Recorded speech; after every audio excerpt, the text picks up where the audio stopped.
Okay students, अभी आपने देखा कि डिफरेंस क्या होता है वेलोसिटी में, स्पीड में। इससे पहले मैंने बताया था कि इंस्टेंटेनियस वेलोसिटी क्या होती है, लेकिन कुछ स्पेशल केसेस भी होते हैं। We are going to discuss some special cases of motion.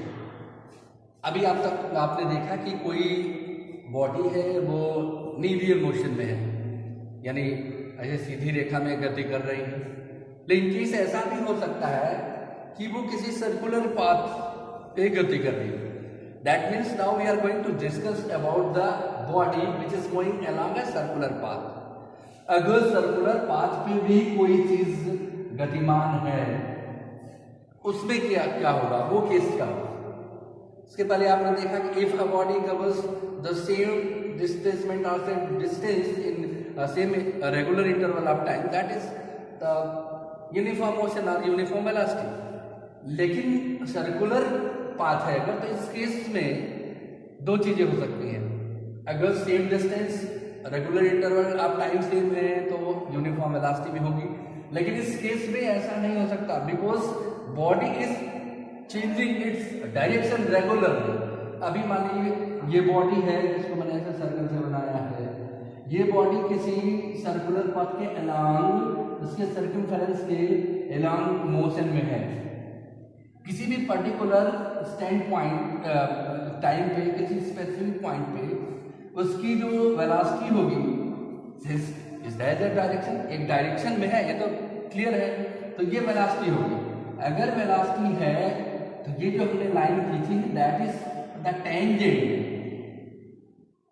ये क्या है, टेंजेंट को स्पर्श रेखा कहते हैं। ये कांटेक्ट ऑफ पॉइंट है, किसी भी सर्कमफेरेंस के किसी भी एक पॉइंट को अगर टच करते, एक पॉइंट को टच कर रही है कोई भी लाइन, दैट इज टेंजेंट, उसको कहते हैं स्पर्श रेखा।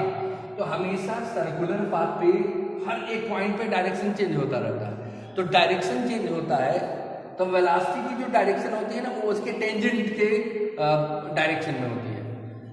So the direction of the velocity is the direction of the tangent if a body is going in a circular path। उस केस में क्या होगा कि अगर सर्कुलर पाथ पे है तो उसकी डायरेक्शन हमेशा चेंज हो रही है।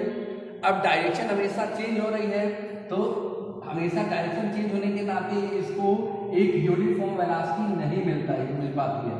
क्या इसकी स्पीड कम होगी, कहीं ज्यादा होगी।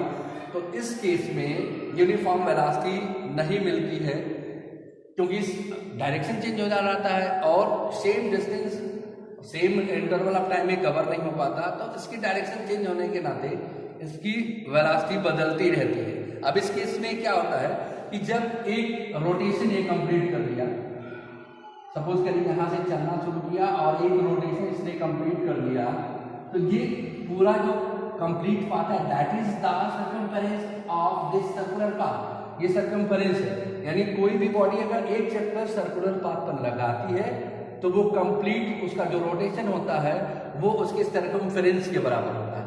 That means the body covers total distance along the circular path is will be equal to the circumference।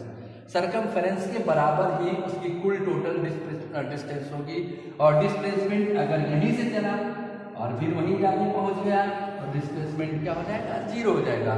Displacement zero हो गया अगर वहीं पहुंच गया एक कंप्लीट सर्कल में, कंप्लीट सर्कुलर पाथ पे अगर जिस जगह चलता वहीं पहुंचता है तो डिस्प्लेसमेंट जीरो हो जाता है।